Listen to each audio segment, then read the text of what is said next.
préfère la glace au citron, aussi gelée qu'un glaçon, qui fait froid le long du cou et qui fait des frissons partout, tout, tout. Thérèse, tu veux pas une boule de fraise? Thérèse, Thérèse, tu veux pas une boule de Ça va être rapide, Isabelle. On va parler d'un tout nouveau marché qui explose, on pourrait dire, grâce à cette mode végane. Ça progresse beaucoup, le mouvement vegan. C'est de moins en moins une niche. On démontre le salon qui s'est tenu ce week-end à Paris, samedi et dimanche. On démontre les nouveaux produits que nous avons la chance d'avoir ce matin sur le plateau et qui sont proposés dans des catégories qu'on n'avait pas l'habitude de voir. Par exemple, bien des chaussures en polymère végétal, sans aucun solvant. Par exemple, un sac réalisé à partir de fibres d'ananas ou de résidus de pommes.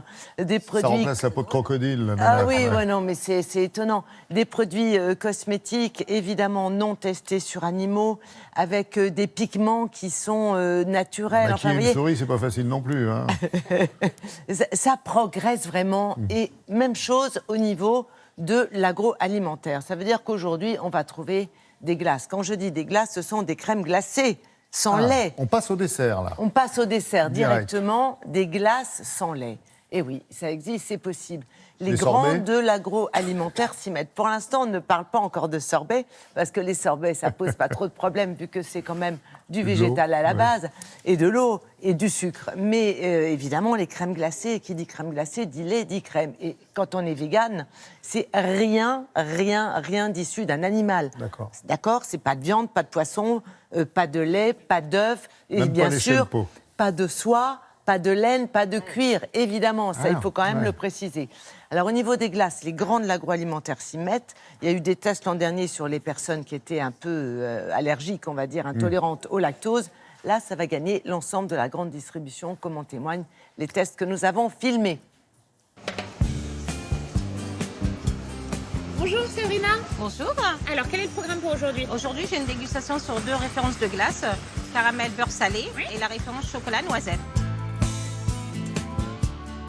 On identifie un certain nombre de tendances chez nos consommateurs, à la fois un besoin de santé, on a envie de produits sains, équilibrés, on a envie de moins de sucre, moins de matières grasses saturées quand on se nourrit, et en même temps on a envie de garder cette gourmandise qui est un vrai plaisir quand on a des glaces. Ça fait environ 5 ans qu'on travaille à l'élaboration de la recette de nos glaces végétales. Comment on fait une glace végétale? C'est assez simple.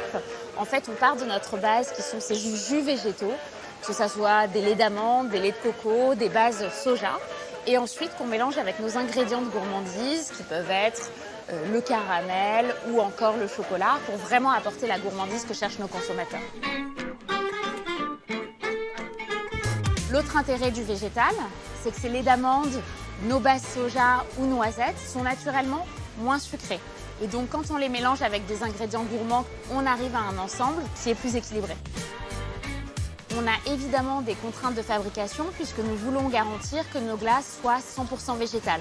En conséquence, elles sont fabriquées dans une usine où les processus sont séparés afin de ne pas avoir de contamination d'allergènes tels que le lactose.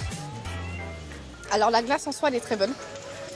Il n'y a pas de lait, c'est que du végétal. Donc en fait, je trouve pour moi, elle a un meilleur goût que les glaces basées qu'on trouve en grande surface. Je suis végane et j'aimerais que justement il y ait plus de glaces véganes qui sortent. Il y a un véritable effet de bonne surprise. L'avantage des glaces végétales, c'est qu'elles ne sont pas seulement à destination des véganes ou des végétariens. Tout le monde peut s'y retrouver puisqu'en fait, avec ma glace végétale, je peux presque manger 2 boules pour l'équivalent d'une, étant donné la faible teneur en sucre et en matières grasses saturées. Ça ressemble bien à une bonne gelato italienne de qualité avec des bons produits. Ça sent bien, il n'y a pas un goût d'artificiel ou quelque chose comme ça. Et puis, que ce soit le lait ou la base d'amande, on ne sent pas de différence, pas du tout. Nos glaces sont proposées à des prix équivalents à des glaces traditionnelles. L'enjeu est de démocratiser le végétal auprès de tous les foyers et pour ça, les prix doivent rester accessibles. Vous n'avez même pas dit si vous aviez goûté. Alors, j'ai goûté. Et c'est bon? J'ai goûté amande, caramel salé, et c'est vrai que c'est bon et qu'on ne sent pas. Parce que moi, je ne suis pas végane et donc j'aime beaucoup les crèmes glacées. Avec mes racines italiennes, j'avoue que je suis assez exigeante.